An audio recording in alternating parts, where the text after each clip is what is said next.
Welcome back to our YouTube channel, where we bring you fascinating insights into the world of science.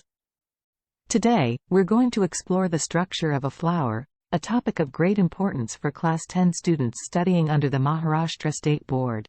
So, let's dive right in. Before we get into the specifics, let's understand the basic structure of a flower. A flower consists of four main parts: the sepals, petals, stamens, and pistil.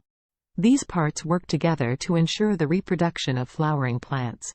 First, we have the sepals. These are the outermost green leaf-like structures that protect the developing bud. Next, we have the petals, which are usually brightly colored to attract pollinators like bees, butterflies, and birds. Moving further inside, we find the stamens.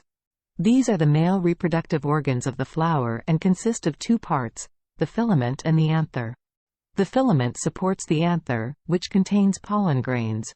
Finally, at the center of the flower, we have the pistil. The pistil is the female reproductive organ and consists of three parts: the stigma, the style, and the ovary. The stigma is sticky and captures pollen grains, which then travel down the style to reach the ovary. Within the ovary, we find the ovules, which contain the female reproductive cells. If a pollen grain successfully fertilizes an ovule, it develops into a seed, and the ovary develops into a fruit. And there you have it, the basic structure of a flower.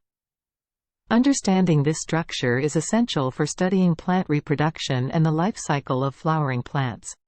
Remember, flowers come in various shapes, sizes, and colors, but their fundamental structure remains the same. I hope you found this video helpful for your Class 10 studies. If you have any questions or need further clarification, please let us know in the comments below.